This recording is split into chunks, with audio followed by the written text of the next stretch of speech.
The thing you are proud of this week is not the thing that was celebrated.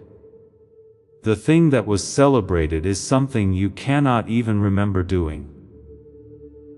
I need you to listen closely to what comes next, because they say heaven smiled because you finally did this, and almost everyone who hears that sentence reaches immediately for the biggest thing they did, the longest prayer, the hardest forgiveness, the decision they told 2 or 3 people about half, hoping one of them would say it out loud back to them. It was not that. In this system, the celebrated thing is almost always the smallest thing you did, and it is small for a reason that will be proven to you before this is over. Not small because it carried no weight. Small because of the direction it moved in. Hold that sentence somewhere in you. I am going to come back and open it all the way. Go back a few days. There was a very short moment. Nobody witnessed it. No one sent you another message about it after that. You didn't even think to write it down or get thanked. It could have been something you normally say but forgot to say this time. You may have felt your heart race when you read the message. You hung up the phone without writing an answer. And your shoulders dropped a half inch. That might have been the time you didn't say sorry for something you didn't do wrong. You missed it. Your body knew this before your mind did. You dropped something that wasn't yours. 3 things will happen while you listen to this. The first is that you'll remember exactly what time it was during the week. Before I talk about the second one, I'll tell you right now that you'll find your moment in the first one. It will give you a little shock, because that's how recognition works when it hits something real. The second is that you'll know why that little thing was so hard. It's not hard because you're not strong. It's not hard because you don't believe much in your family tree. You are the first person who can go back further than the names you were given. This makes it hard. Even though the weight you felt wasn't yours, you used to carry it as if it were. Third, there will be a test. There's something free and easy you can do tonight before bed. You've been carrying around something for years, because no one else would tell you. The difference between what you were given and what you've been carrying around. Also, no one told you to stop. Let me now answer the question you already have. When someone told you that a joy this big was meant for you, a part of you asked, "Then why don't I feel anything? What's wrong with my chest? Why was I the same person in the same room with the same weight when I woke up this morning?" Please know that every seed you plant in this mission grows into a torch that shines in someone else's darkness. Whether by buying a coffee, making a donation, or becoming a member of our community, does not go to a channel. Your actions are supporting a divine mission to save lost souls. But more than your support, we want your presence. When you head to our community through the link in the description or the pinned comment, you aren't just visiting a site. You are entering a community of like-minded believers. This is a sanctuary where you can post your prayer requests, lift up the burdens of others, and engage in daily discussions with a family that speaks the language of faith. Whether you are joining one of our membership tiers for deeper study, sowing a seed of faith, or simply joining our daily morning prayers, you are helping us build a global altar of worship. Heaven moves through willing voices, but it grows through a community that stands together. Each gift you give acts as living water for those in our community seeking healing and hope. Give, and it will be given to you, is the promise that sustains our shared mission. I invite you now to step out of the shadows and into this circle of prayer. Come with purpose, join the conversation, and plant your seed in fertile ground. Let's open the heavens together. Release your seed today, join our community, and see what God brings back into your life. The answer you were given is not this one. It's not that you don't believe enough. There's no secret test that you failed to show how honest you are. There is a lot of happiness going around. It's not doing nearly as much as the thing inside you was designed to do. That's not even close to the same issue. You've thought the second one was your fault for years. It was good that you knocked for years. You rang the bell. You knocked more often than almost everyone you know. You knocked when knocking kept you up at night. That day, you didn't knock. You opened the door. Knocking is loud. Latch doesn't make noise. That's why you thought nothing had happened, since you hadn't heard anything else. I want to name something about you before we go any further. Something needs to be done. You read a message again after answering it before. You open it again. You read your answer out loud, and try to picture how someone else would hear it. It wasn't clear to you what it said. You were checking the temperature. That's not how stress works. This is what some people call it, and you may have said it too. That name has never helped you. Being able to do that is a learned reflex that you don't have from birth.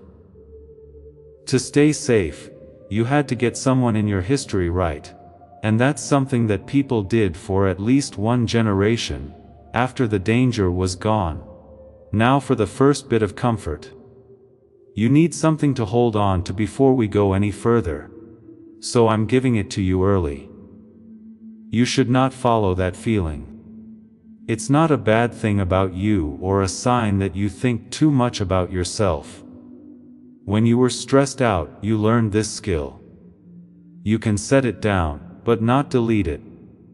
I won't give you a full answer right now, because this whole message is meant to show you how it works.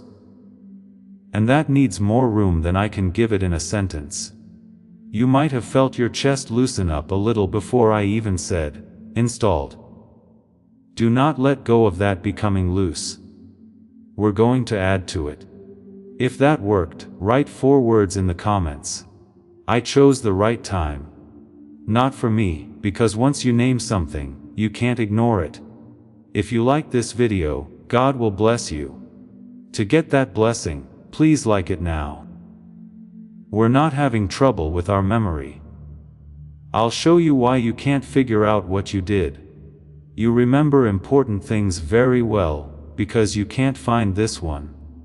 You've been giving your life bad grades for years, because no one told you there was a second scale. Think about how you rate each day. At the end, you do a count even though you didn't mean to. Did I finish the list? Will I be there for people who need me? Did someone tell me my work was good? Each number on that list is linked to something you haven't seen before, because you swim in patterns. Someone else can see all of them. That's being responsible. You'll say that it stands for something. You may have been told your whole lives that you are too hard on yourself, but you've chosen to accept that as part of who you are. It's also not true. You are being hard on yourself if you are strict with yourself. A strict scale is not being used. You're measuring the wrong amount of food with that scale. This is what's really going on. All of the ways you learn to score things use output that other people can check. What could be marked in school was marked. Work is used to measure what can be reported. Even the religious places you've been have kept track of things, like how often you go, how much service you do, and how faithful you look. These are the things that you can see about a person. You set up an internal scale that says something is real only after it has been seen, and heaven controls the other scale. Things that can be seen aren't worthless, they've already been paid for. They bring their own things back. they were seen by someone. After the fact, someone saw you or owed you something and said, "Thank you." That was the end of the deal. Heaven looks for the action that could have no reward, because that's the only action that shows what kind of person they were, when no one was forcing them to do it. I want to give it a name, because things that don't have names will get lost very quickly. This week, what you did is what I call a unwitnessed yes. There is a small deal you make with a more honest version of yourself when no one is watching. This deal doesn't affect anyone and doesn't help anyone. Yes, but it costs you something, and doesn't give you anything in return. It is also the most accurate reading of a person, because they can't do anything at that time. There is no one there for you to show off for. Now feel what this does to your past. You thought for years that you weren't moving. You wondered, what did I even do with that year? When you couldn't remember anything from the previous year, you never stopped moving. You were saying, yes, over and over again without realizing it. Each one showed up somewhere, but none of them showed up on the scale you were given. That's not a loss. The measurement was off, and you went to jail for a crime that an instrument committed.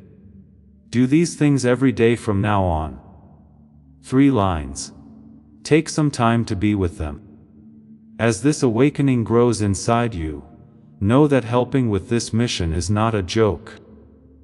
It is a sign from God. You can support this work through the link in the description, or the pinned comment.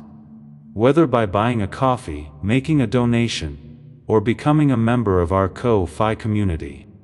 By doing so, you become part of Jesus' plan to save souls who are still stuck in fog.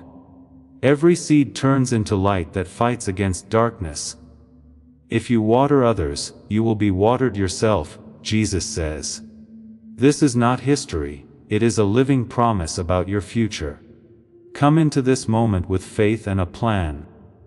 What God has already planned for your life can be unlocked through your giving. I'll say it again. Most of you will have it by the end of the second one. First place. This week, think of a time when you felt like your body was falling apart, and you didn't know why. It's not really relief, not as high as comfort. You didn't mean to, but your shoulders dropped, your jaw moved a little, or you let out a breath. Your brain and nerves know when a load has been lifted before you can say it.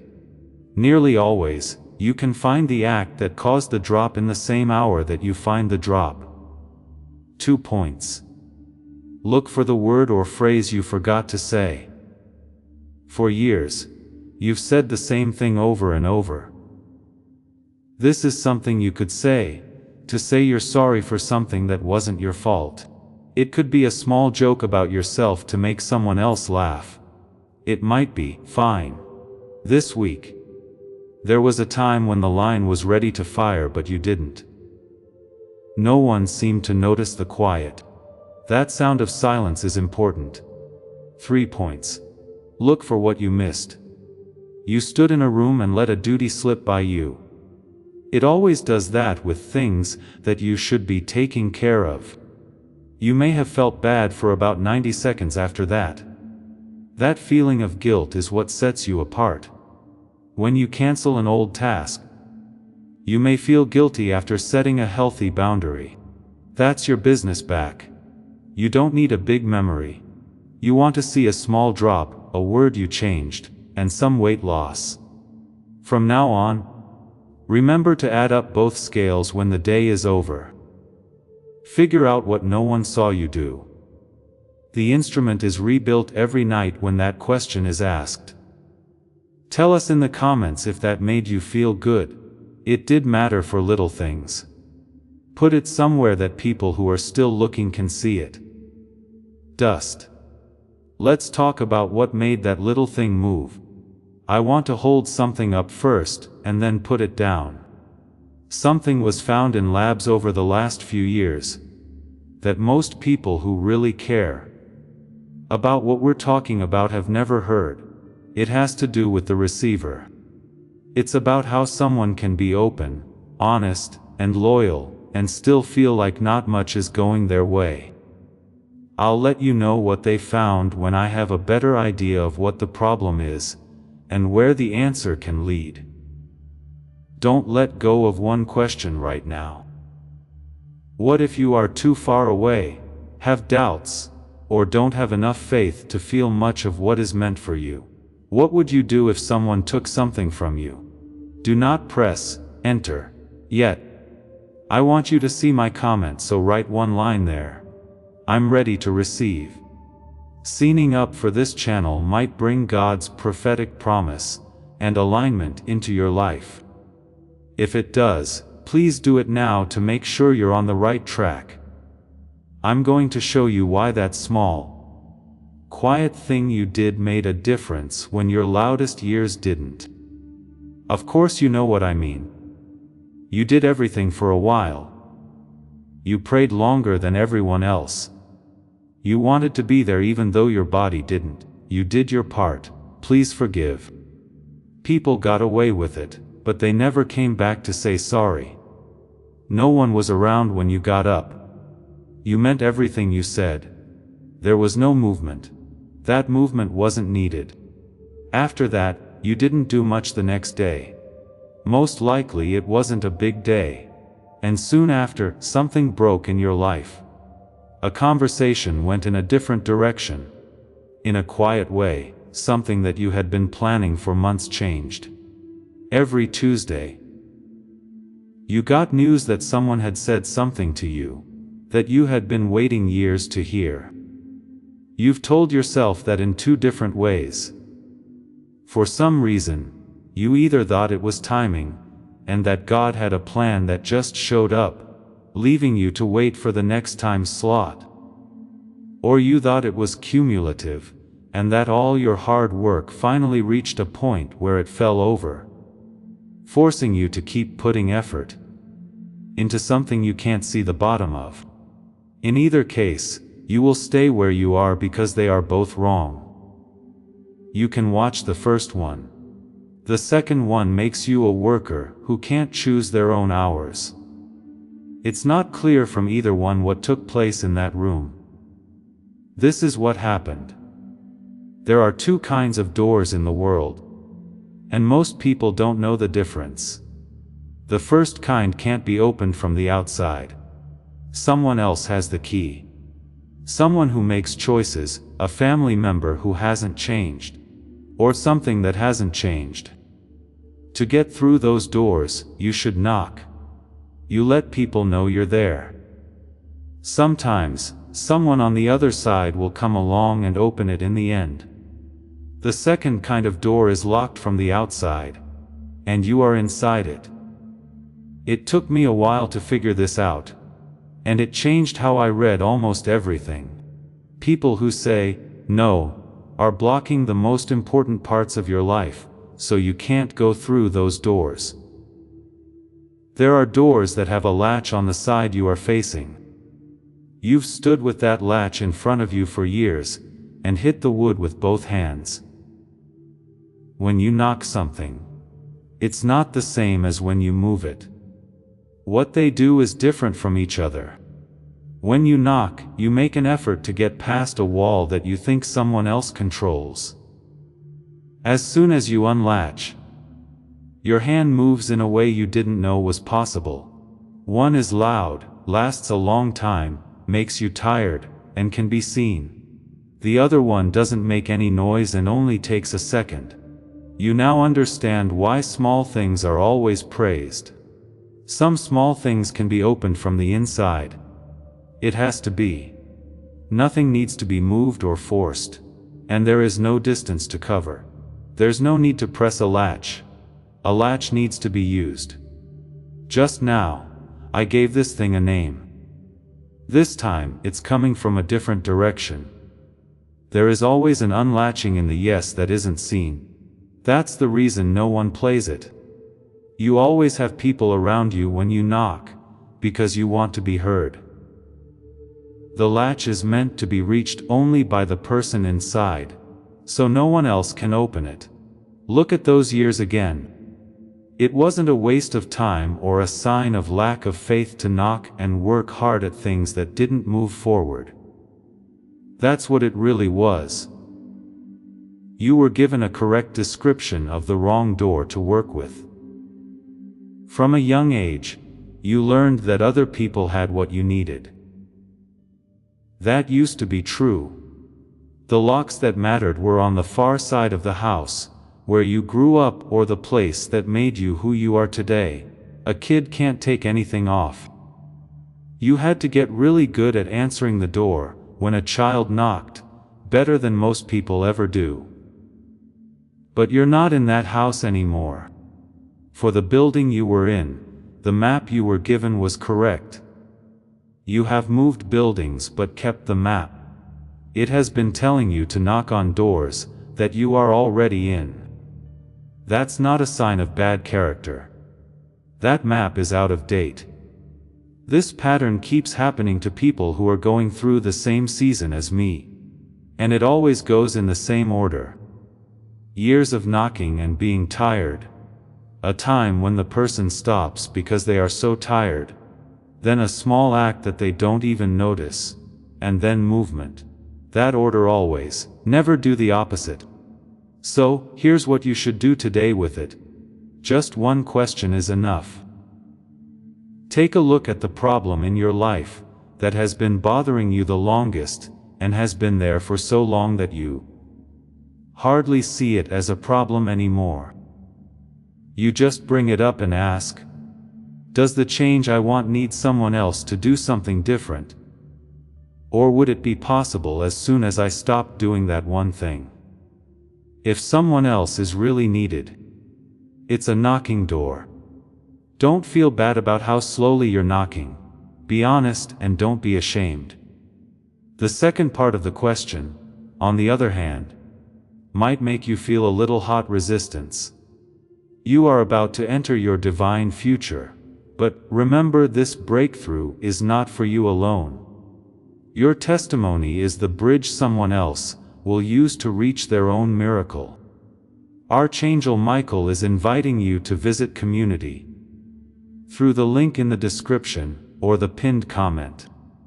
Whether by buying a coffee, making a donation, or becoming a member of our community, does not go to a channel. Your actions are supporting a divine mission to save lost souls. By joining our like-minded community, you are no longer praying in isolation. You are adding your voice to a global sanctuary, where we discuss the Word daily, and stand in the gap for one another. This is not poetry when Jesus says, "Give, and heaven will open over you."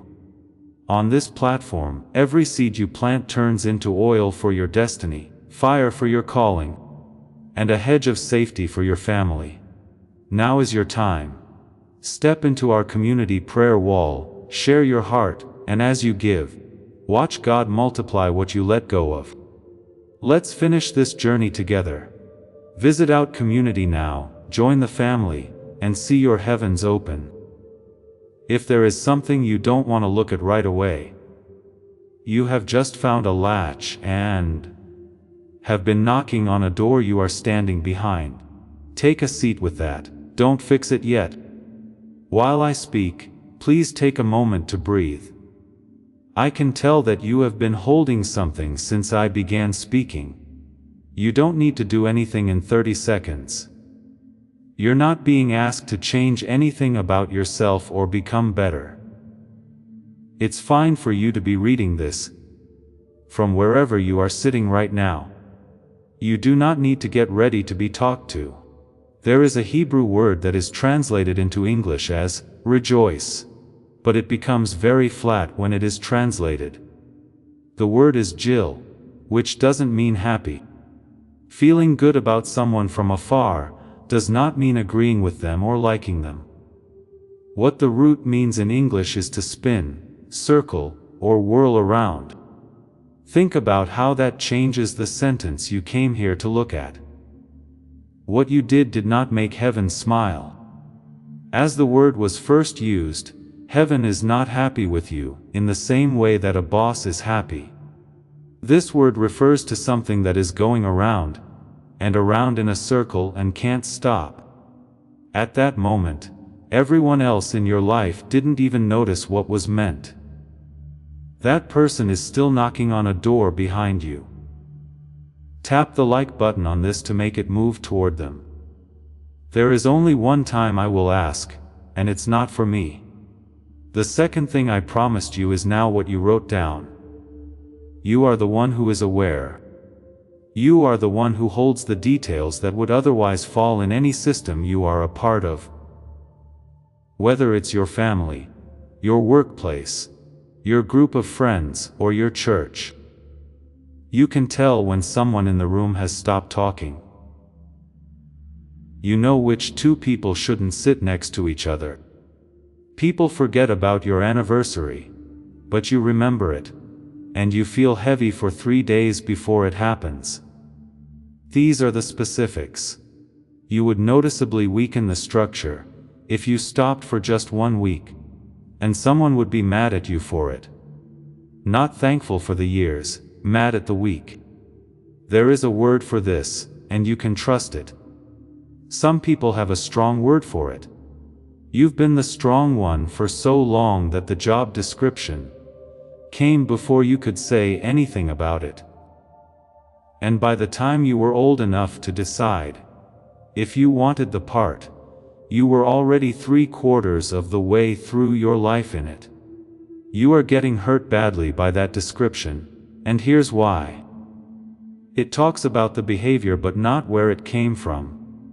It combines two totally different types of load into one word.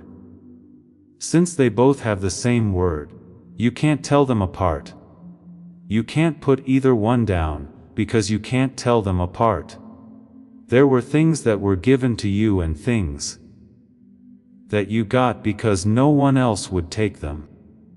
It's not possible for an assignment to only have 2 of the 3 properties listed. At first, it was said. That moment when it became clear in words between you and someone, or between you and God, is somewhere you remember. It also has a point. The boundary is easy to describe because it has a shape, a scope, and a place where it stops. 3. It can be given to someone else. If you gave it to someone else who could handle it, the thing would still work after the handoff. An acquired load has the 3 opposites. It was never said. It got there by drift. You were the one whose nervous system couldn't handle the empty space in the room, so you filled it up. The filling stuck, even though no one agreed to it. It's not sharp. When someone asks you where it ends, you'll say, "Well, that depends." Now think about how that makes you feel after being tired for a while. People have told you and you have told yourself that you are tired from having too much to do. Again, that is not true. Take a look at the proof. You have carried a huge load for a long time, through times when most people would have given up. You have a lot of power. Your ability is unique. You're not worn out from carrying the weight. You're worn out from carrying weight that wasn't yours to carry. A load that is assigned comes with supply. You're not making that up. It is a pattern that can be seen.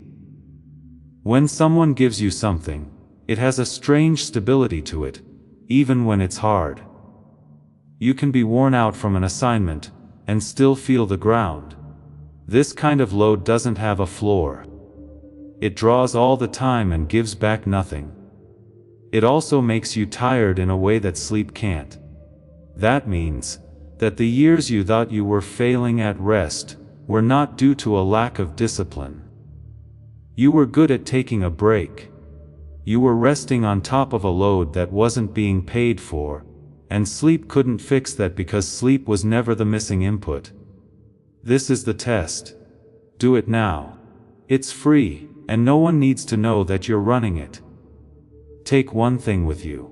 Just one. Pick one that is about average size. It's not the biggest. Question 3 times in a row, and write down only the answers. Don't write down any explanations, because that's where you'll hide. The first question is, has anyone ever said this to me out loud?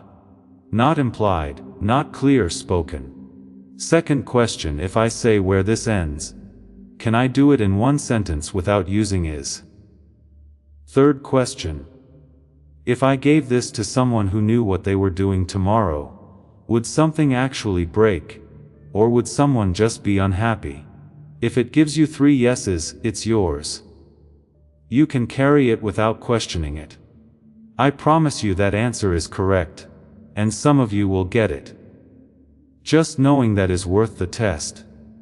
But if the answer to question 1 is no, you are carrying something that wasn't yours. As you now understand, an inheritance is not the same as a burden. You were never really left. That's what you left behind last week. You don't need to remember it right now. It's already in your body. Say it where you can see it later if something just got loose. I put it down. You are the only one who wrote those 3 words in the comments. Now, some of you are coming up with a very good objection right now. I want to say it out loud before it gets stronger. Because an objection you never voice turns into a wall you never get over. That's a fair report, and I won't argue with it. You might be thinking, I've done this before. I set a boundary once. I said what I thought. I stuck to it. Within 2 weeks, the whole thing had quietly come back together around me, and I was carrying it again. This time with more anger than before. But look at what you actually tried to do. You changed how you behave. Things are going to be different after what we talk about. When you change a behavior on top of a mechanism that you haven't looked into, the behavior goes back to how it was. Because the mechanism creates the behavior faster than you can stop it. You dealt with an output like it was the source. I want you to feel what the end goal looks like before we get to the tough part. Let me show you what it looks like on the other side. Imagine a normal evening in the future, about a year from now. Late spring. The light stays on longer than you thought it would. What you're doing is not at all interesting. As you wipe down a counter or stand at the door, deciding whether to put your shoes on or not, your phone lights up next to you and shows a name. After a year, one of the names shows up this evening, but there is nothing there. Not being cold. You still care about that person and want to answer them, but your body doesn't get ready. You clean the counter all the way up. When you're ready, you pick up the phone. You are no longer carrying something for them that they never asked you to carry, and couldn't have named if you asked them. So there is no cost to picking it up. There is already that version of you. It's not someone else or somewhere else. The time between you and that evening is not years of work or a change in your personality. The latches are in a row, and most of them are right next to you. Let me tell you why the first one cost so much. You have been upset about something for a week now, and haven't told anyone. The thing in question was really small. There was a sentence you didn't say, a request you didn't agree to, and a room you left a little early. And after that, you were wrecked. Not just a little uncomfortable. It made some of you physically sick, like your hands shaking or your stomach feeling sick. Following hours, almost all of you felt the need to undo what you had done. To send a follow-up message that is less harsh. After that, for 2 or 3 days, there was a deep sense of guilt that had nothing to do with the crime. The question you asked yourself was also the meanest one possible. Why do I find this so hard? Not everyone thinks about this when they do it. Some people say, "No," in a sentence and then go eat dinner. What's wrong with me that something so little bothers me so much, That is what you call being too sensitive. You called it being over the top. Some of you got those words early on from someone else, and have been using them on yourself ever since, but in their voice. That's the detail that lets it slip. And all of those reasons point to the problem being in your character. That's why they hurt and are wrong. In reality, these things were going on in your body that afternoon. It wasn't like you were doing something. You were taking down a wall that held weight. Patterns do not live in people. That's the part that almost no one learns. If someone takes too much responsibility, stays quiet, or blames others to keep the peace, that's not a habit that person has. It's a structure that goes across a line of people, and each person in the line holds a piece of it. Things have been held up.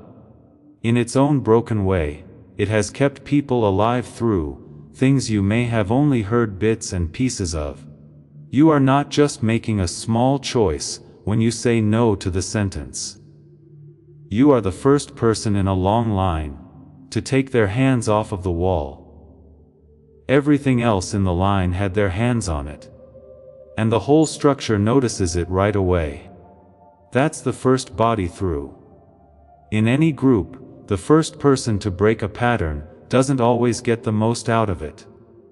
The first person is the one whose body takes on the full cost of the breaking for everyone who comes after and before them. The generations are not all facing the same amount of trouble. Almost all of it is loaded onto the first body that goes through. And there is only one signature that can be used to identify a first body disproportion. When something small costs a lot, that's not a measure of the thing itself. This is a way to tell how long the building had been there. Now, use that lens to look at everything hard in your life. For years, you've been comparing yourself to people who really have it easy with these things. They're not stronger than you. They are in line with people who have already done this. Someone from 2 or 3 generations ago, whose name they don't know, took the same hit you did last week. They walked through a door that wasn't locked, and said they were sure of themselves. In other words, the problem was never a sign of a problem. Say that out loud again with all your heart. The problem was proof of position. This should have been easy for you, but someone else should have done it first. They didn't, so it was up to you. I have no idea when it began. I want to be honest about what you can't see from this point of view. You can't be given a family tree and be told to point to the person and the year. What can be seen is the load's shape, which makes it clear that it did not come from you. Since loads that come from people don't feel this old. I heard a woman talk about this in almost the same words, and I'll never forget how she said it. She said that she had spent all of her adult life telling people she was sorry before anything happened. It was her mom. Her grandmother did it in a language she didn't know very well, and she said, "The first time I didn't do it, I felt like I had broken the law. But I couldn't tell you who the victim was." That sentence tells you everything you need to know about how it works. The guilt is real, but the crime is made up. And the fact that it's not your guilt makes the guilt feel so strong. Someone just pulled a hand out of the wall, setting off an alarm in a building. Do this today, it only takes 40 seconds, and will change how you feel about guilt forever. If you do something small and hard, and then get hit with an unfair cost, don't see it as feedback on how strong you are. Think of it as information about where you are. If you are by yourself, say this out loud. This isn't being weak. This is how heavy it is to be first. Then say the name of the person in your family who carried it before you, or just say the words I've already said. And then say, "It stops in my body.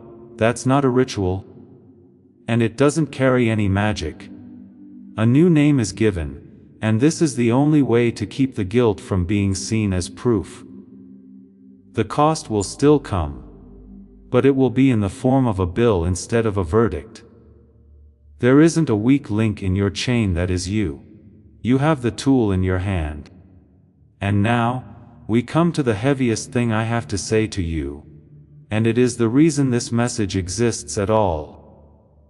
Because there is something that has been going on in the background of your spiritual life all year, that you have never said out loud. I'm pretty sure you've never said that to another person. If you were in the room, you saw it happen to everyone else. What was it? The music, the silence, or the time when someone prayed and the room got cooler? When you looked around, you saw that it was landing on real people, not actors. There was nothing in you. Not fighting back. You wished for it. There was no way you were crossing your arms. It went by you like the wind going through a window, while you were standing there open. After that, you went home, and didn't tell anyone what happened. Some of you have gone even farther. Some of you have shown the face. You set up your expression so that it fit the room, and you did it more out of love than to trick them. You didn't want to be flat in a place where good things were happening. Afterward, you felt a kind of loneliness that you can't put a name on in any language you know. This is what you thought that meant. And I want to repeat your own explanations, because you have never heard them said out loud before, and they lose about half of their power when someone else does. You thought it meant your faith was weak, that you were holding on to something you couldn't find no matter how hard you looked, that you hadn't fully surrendered, and this is the quietest and most damaging realization, that you are just not an emotional person, and stopped expecting anything to change. All of those are built the same way. All of them say that the problem is with how you stand with God. And that's what you've been thinking about your whole life. That the silence means something. It's not a decision. I also want to show you the mechanism because you can't forget it, and it takes about 90 seconds to explain a decade. Any arrival has two systems that work on their own, and have nothing to do with each other. What goes out and what comes back are two different things. You've worked on the first one your whole spiritual life. You've been taught that every practice you do is aimed at the sending side, at your posture, your sincerity, and your deservingness of being talked to. You did that work better than most people will ever be able to.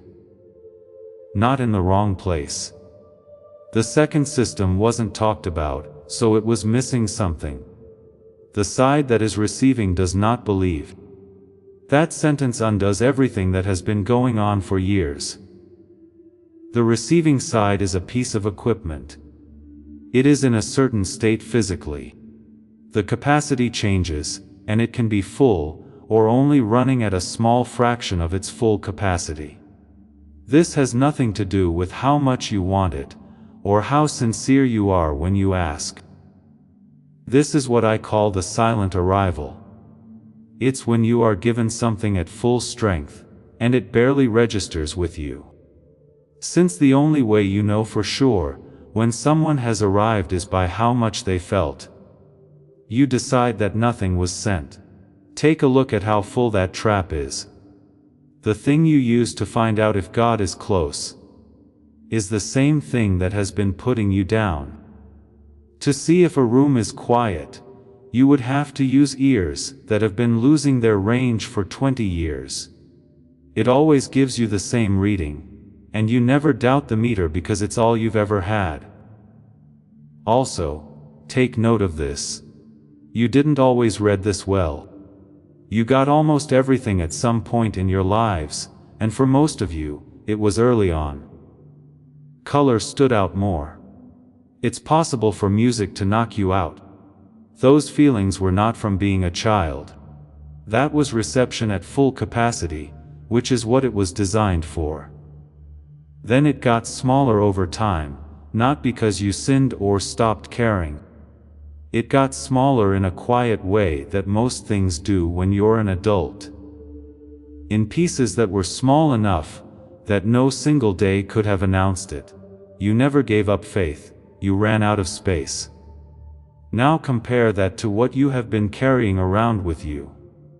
You sat in a room for years and didn't feel anything. And you kept that to yourself as proof against yourself. On all of those nights, the happiness was sent straight to you at full volume. It got to a receiver that was running at a fraction, which is not a moral fact about you. You're pretty close to God. You are not getting enough. So switch out the instrument. That's everything you need to do, and you can start tonight. It doesn't cost anything. Don't use how intense something feels as a measure of closeness anymore. It's the instrument you own that you can least trust. And you dealt with it like it was the only one. Instead, use this. Ask yourself what you did that no one saw at the end of the day. Not how you felt. You can't fake or dull that reading. It also tells you the truth about where you stand. You've known the answer to the question your whole life. You were looking at the wrong dial. Take a moment to breathe. You've been given a lot. I don't want to add anything else while your hands are already full. Tonight, you don't need to do anything with any of this. There's no sense of urgency in you that fits here. You are free to think about what was said. And don't make a project out of it, just let it sit. When someone changes, most of the time they are not even aware of it. Oh, and before this ends, I want to say something directly about your life, not tips on how to do it. Get over it. I'm going to keep it until the end. I want you to be here when it's said. There are some of you who have been moving to the side all along. I'm not disagreeing. Please be more specific. You've been thinking that this is likely true. And it's for the kind of person I don't have. When you think of that version of yourself, no one has ever seen it. The years you didn't use. The way you really are at 11 o'clock at night. This is what I really want to say. It costs me some money to say it. I can't tell you a lot about this. I can't tell you when things will get better for you. Also, anyone who gives you a date is taking something from you. That's all I can see, because the shape keeps happening in front of me. It's been in front of me too many times for me to pretend otherwise.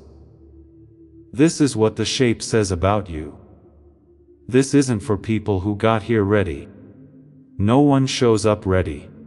This is for the person who is honest about not being ready and stays in the room anyway.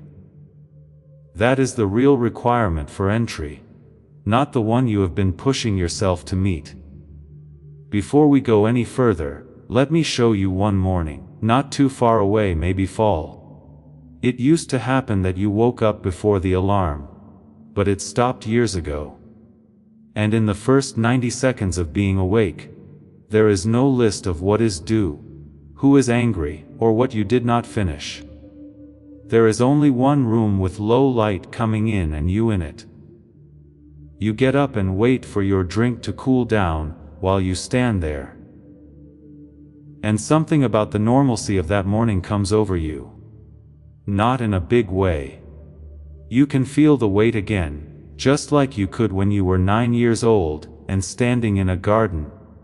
It's that a normal Tuesday has weight to it. As you stood there with the cup in your hand, you knew that God hadn't changed. You are now online for it, which is different. It always came in at the same amount.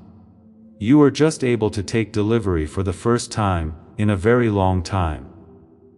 That kind of morning isn't a reward for getting something done. On the other side of more work, it's not. Sincerity is not what's different between this morning and that morning. You've always been sincere. It's about space. There are two separate issues, and the second one has a solution. You need to do something with me right now. It won't take long. Close your eyes if you can. If not, let them relax and not focus on anything in particular. It could be the small thing you forgot to say, the thing you didn't pick up, or the room you left last week. Do it again. Don't look at it. Let your shoulders drop another ½ inch. Your body will remember how much you dropped them. Now try to figure out what you're feeling in that drop. That's not getting out of a task. For 4 generations, that's what it feels like when a hand comes off a wall. It wasn't small what you felt. It was the first second of peace, since a very old thing stopped being held up. Now slowly let out your next breath, and as it goes, let go of the guilt. You now know whose guilt it was, and it was never yours. You can feel your feet. Feel how much you weigh in the chair. It's lighter than it was when everyone first came in. Keep going with that, and write 5 words in the comments. To get it down on paper somewhere other than your mind. I'm the first one. In that minute, you didn't change into a different person.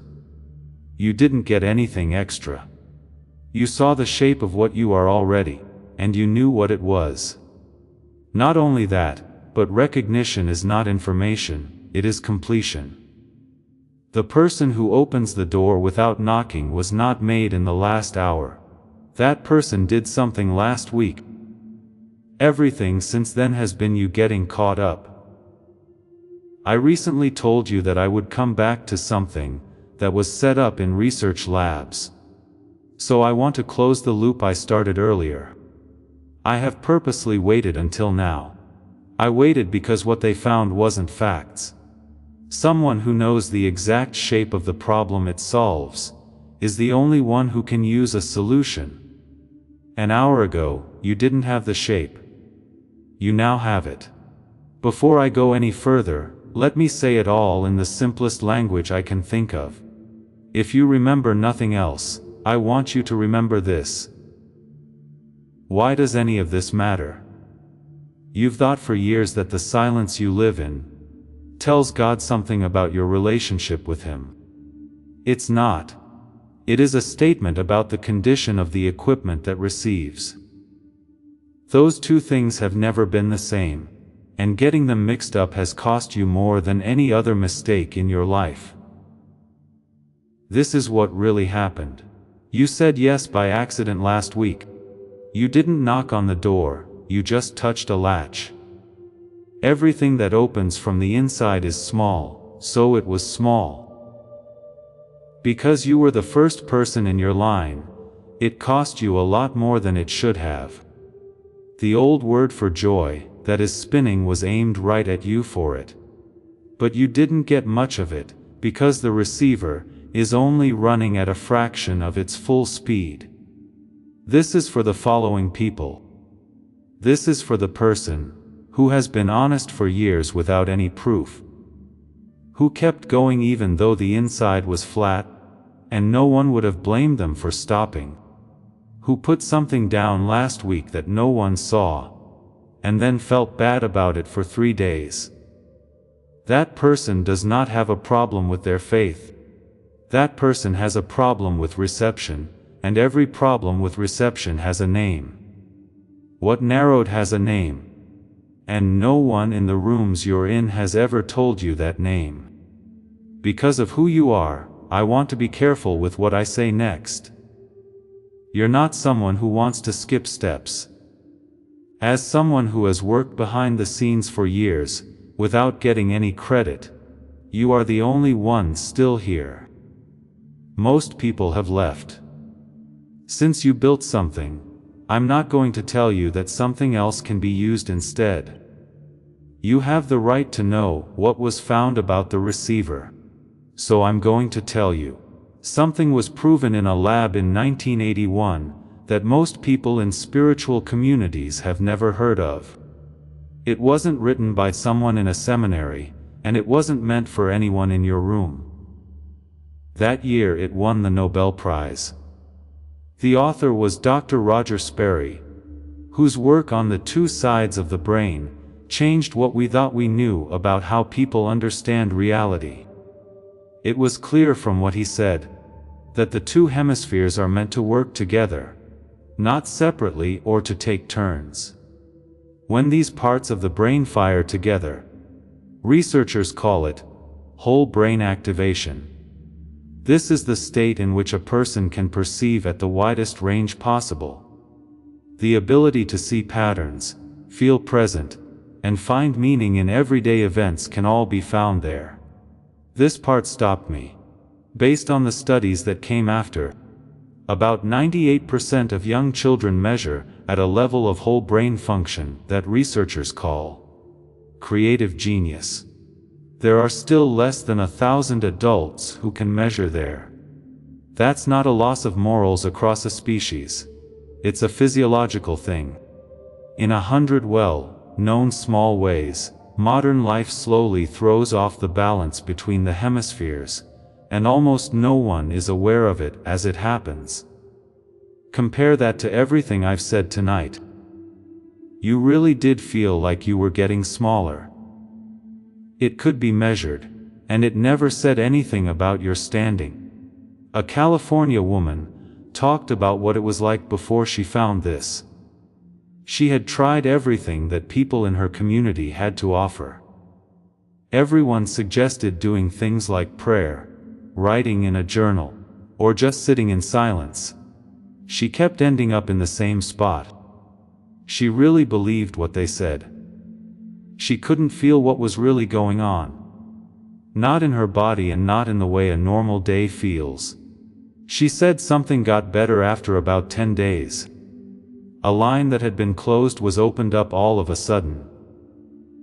It wasn't because she worked harder, the receiver had been fixed. A man from Texas talked about something similar, but from a different angle. He had been keeping things together for everyone else for years, but his own life had become thin and far away. He said, it felt like he was talking into a wall when he prayed. When he woke up after 2 weeks, he said that his mind was buzzing with all the right thoughts. There was no more fog.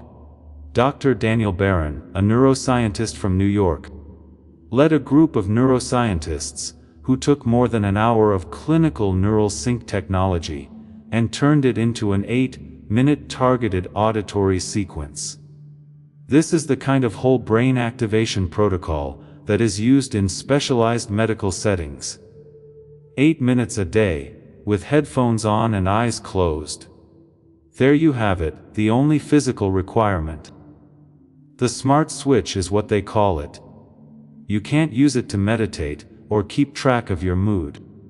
The genius switch is a specific set of sounds that were designed based on Sperry's research to connect the two hemispheres and get you back to the state of being in sync that you were in as a child.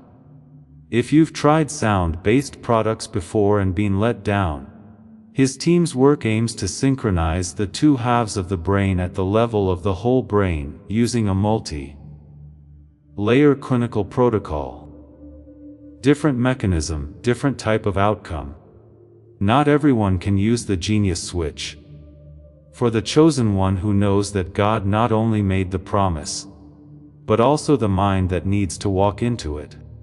That person who has been honest for years, done the work, and not gotten any proof is finally ready to stop seeing flatness as a flaw in their character and start seeing it as something with a real address.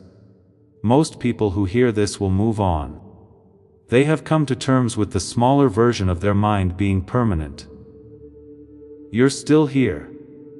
People at work who saw the sequence told Dr.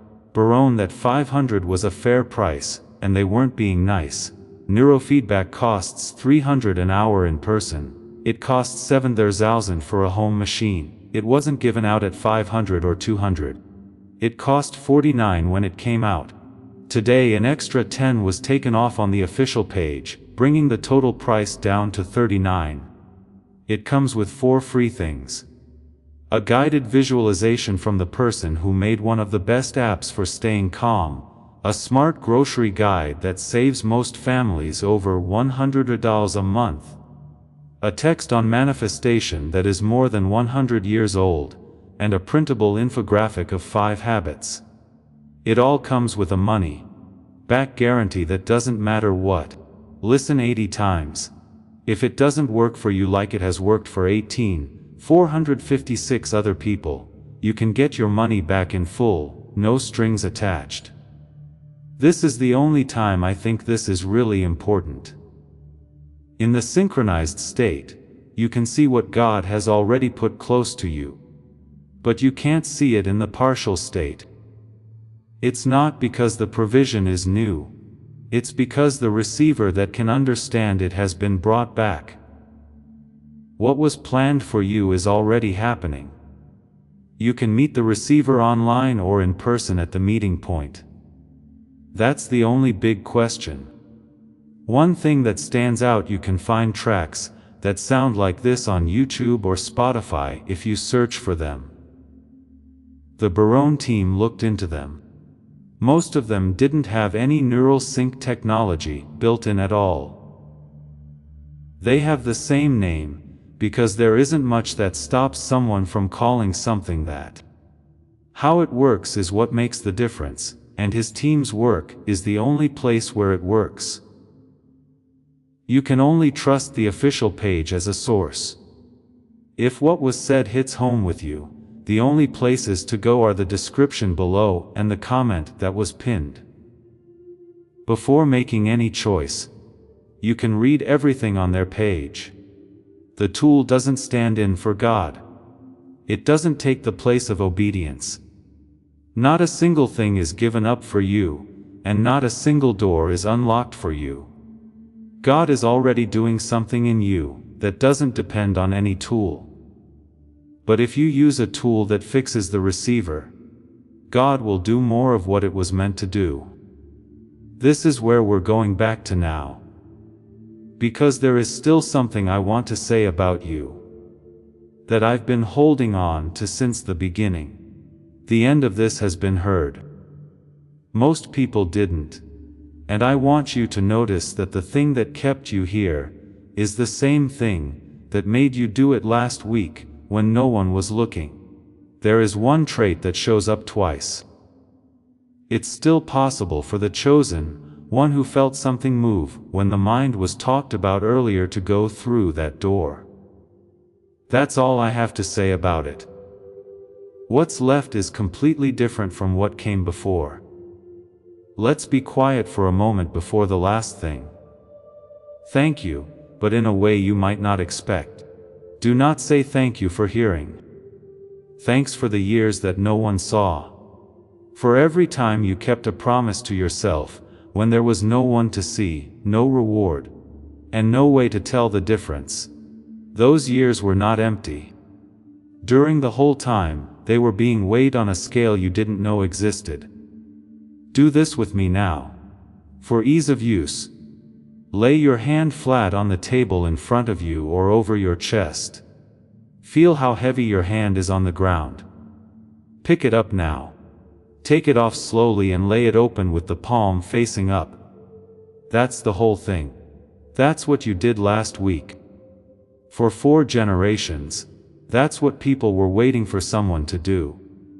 Now stay open like that, because I need to say something over you, and I want it to land somewhere that isn't braced.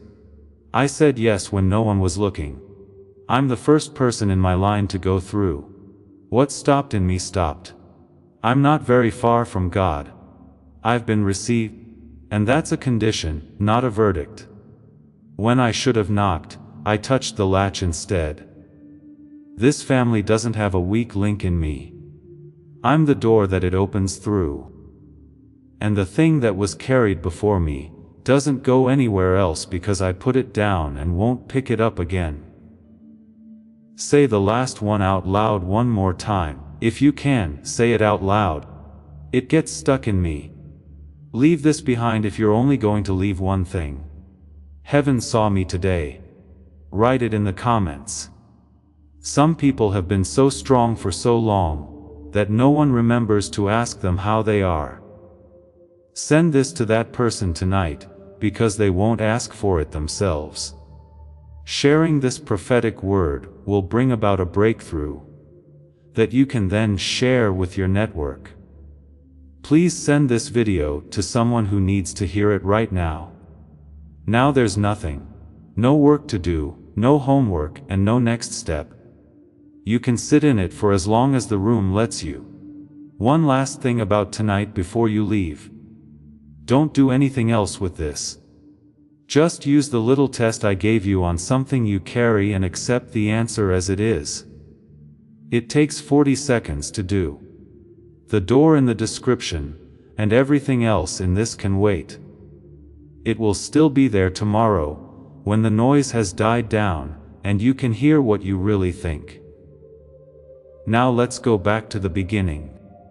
However, the thing you are proud of this week is still not the thing that was celebrated.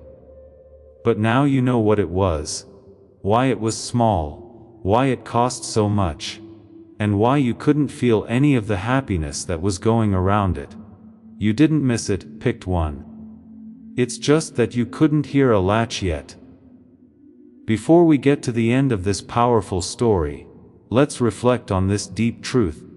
You did not find this message by accident. This is a divine appointment meant specifically for you. You are being invited into a protected, faith-filled community at the link in the description and pinned comment, a place where divine abundance is not just a hope, but a promise built on the Word. By heading to the site right now, you are unlocking access to a sacred community of like-minded believers. When you join our membership tiers, you gain immediate entry to powerful content, daily devotions, and divine insights that are hidden from the world. This is your chance to enter a sanctuary where you will receive spiritual guidance, unwavering support on our prayer wall, and speedy progress toward your destiny. Do not let this moment of destiny pass you by. Your breakthrough is waiting. Join our inner circle through the exclusive link in the description. This is how you guarantee you never miss the personalized messages and spiritual warfare tools meant to elevate your life. If you feel called to deepen your connection, the link is waiting for you in both the pinned comment and the description. For those who want to amplify this work and carry the light home, you can find our guided ebooks and Bibles in the pinned comment. Whether you join as a member or sow a seed through our resources, your presence and energy change the world. Take the step. Your abundance awaits.